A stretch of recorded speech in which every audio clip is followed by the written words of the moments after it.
I remember being in the car with my uncle. I might have been 7 or 8 years old or something. And he told me to clean the car out. And I looked at him and, didn't really understand, and he just tossed out the window. And I remember feeling extremely guilty about that.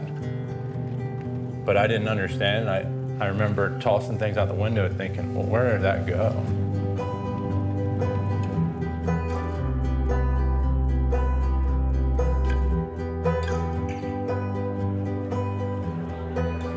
I think it was 6th grade.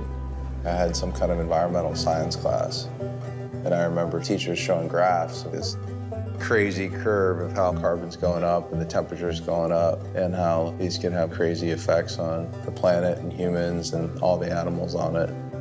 Just being moved by it, thinking like, gosh, it's so obvious that it's a problem. We should be doing all these obvious things about it.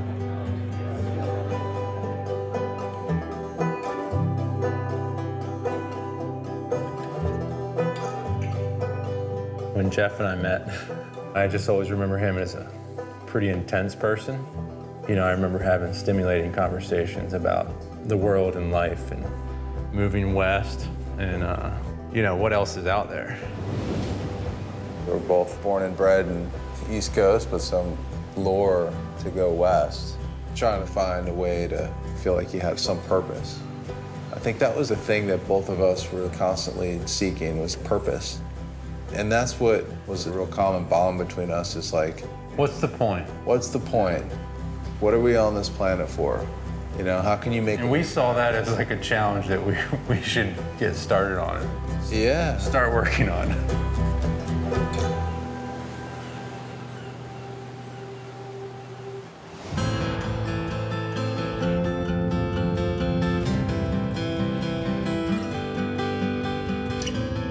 I just want to say I love road trips, and I love the open road, and going to San Diego, it was the furthest dot on the map. Took my surfboard, which, by the way, at the time, my board bag was my sleeping bag. Nice. Which, I thought I was very clever until I, slept in wax. So ended up selling everything I had, leaving the job I had, and then buying an old van and fixing it up so I could live out of it for as long as I wanted to. There's a lot of thought that went into that van. It was still like... You planned that van very well. It had cabinets, carpet, bed, everything. What else do you need? Right. We traveled through Argentina together with some other friends, and then we broke off and traveled through southern Brazil. And then ultimately, through that process, I was thinking about something that could vest the rest of my life theoretically on. And for me, it had to be a company that had positive impact, and a positive impact for the environment specifically. I met a girl, and as we got closer, I talked with her about my plan to travel the world with one of my friends. We thought that we'd go to Hawaii because it was ultimately the mecca of surfing. She told me her dad had a place in Hawaii and that he was building houses, and she knew that I grew up with background in construction. So she invited me out.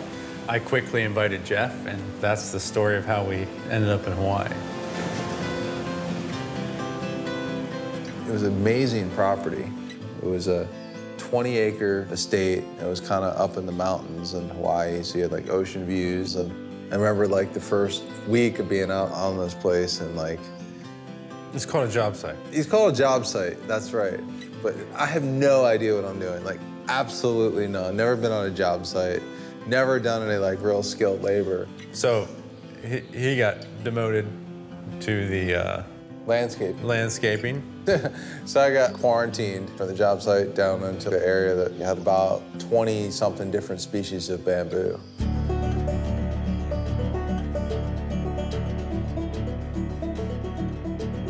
I remember from back in school how bamboo was the fastest growing plant on Earth, and it was one of the strongest substances, stronger than concrete and steel in certain applications. And so I just remember one day this epiphany of just, God, that's it. Bamboo is just this amazing, amazing natural resource that's being way underutilized on this planet. It produces the most oxygen and sequesters the most carbon dioxide out of the atmosphere. So if you can figure out a way to use this as opposed to natural forest timber, the impact of it is enormous. Not only does it help with global warming, because the forests are the lungs of the planet, what you can do with bamboo is that you don't harvest it in the same way. You prune it. You basically cut a piece there, you cut a culm there. So what you're able to do is you essentially keep the habitat in that particular area intact. So all the species that reside in there remain intact. I just thought that there's so much going on in the world that isn't necessarily positive, that someone's got to do some things to just show that you can do it. That's always been a driving force for me, is to just do something positive for not necessarily just the environment, but, you know, for the world we live in.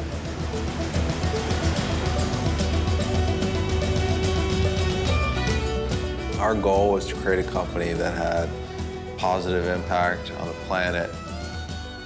The net result of what we did is make this place better, not just for the planet, but all the people that are part of the company, and make their lives better and their family lives better.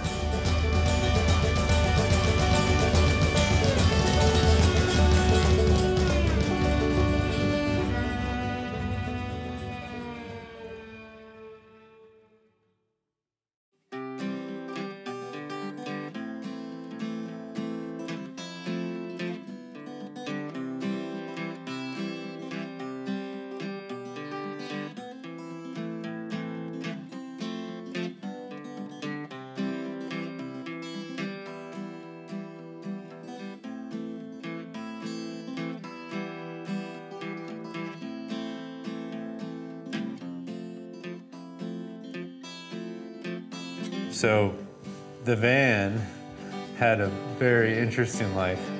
It started out as My home. Yeah, it started out as Jeff's house. And as the business grew, it turned into our delivery vehicle. In any event, the van saw some hard miles. And so Jeff pops in my office, you know, with a very concerned look on his face and says, "Hey man, the van's smoking."